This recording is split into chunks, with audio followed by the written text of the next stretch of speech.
If you got your best shirt dry cleaned before a wedding and then immediately drop...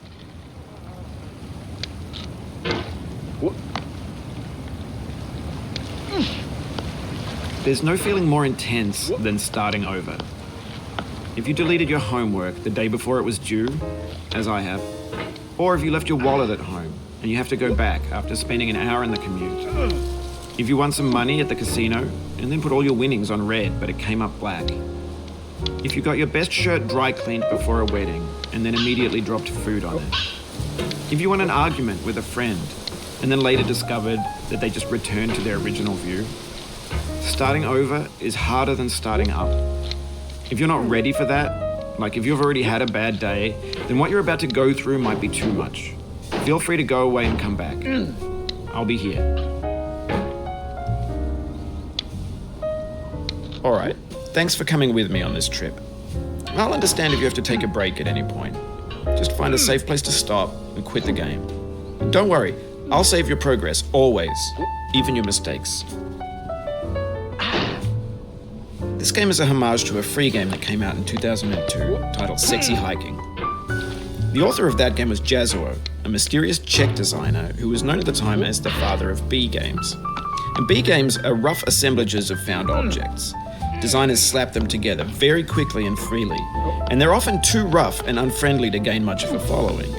They're built more for the joy of building them than as polished products. In a certain way, Sexy Hiking is the perfect embodiment of a B game. It's built almost entirely out of found and recycled parts, and it's one of the most unusual and unfriendly games of its time. In it, your task is simply to drag yourself up a mountain with a hammer. And that act of climbing, in the digital world or in real life, has certain essential properties that give the game its flavor. No amount of forward progress is guaranteed. Some cliffs are too sheer or too slippery. And the player is constantly, unremittingly in danger of falling and losing everything. Anyway, when you start Sexy Hiking, you're standing next to this dead tree that blocks the way to the entire rest of the game. It might take you an hour to get over that tree, and a lot of people never got past it.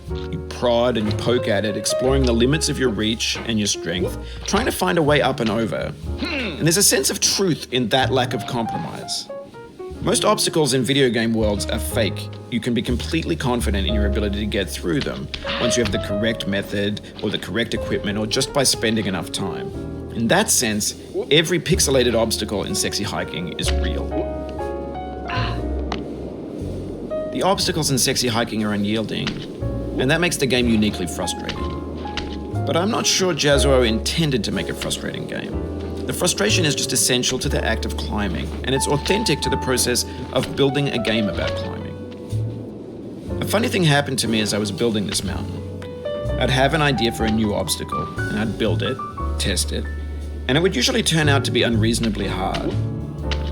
But I couldn't bring myself to make it easier. It already felt like my inability to get past the new obstacle was my fault as a player rather than as a builder. Imaginary mountains build themselves from our efforts to climb them, and it's our repeated attempts to reach the summit that turns those mountains into something real. When you're building a video game world, you're building with ideas, and that can be like working with quickset cement. You mold your ideas into a certain shape that can be played with, and in the process of playing with them, they begin to harden and set until they're immutable, like rock. And at that point, you can't change the world. Not without breaking it into pieces and starting fresh with new ideas. For years now, people have been predicting that games would soon be made out of prefabricated objects, bought in a store and assembled into a world. And for the most part, that hasn't happened, because the objects in the stores are trash,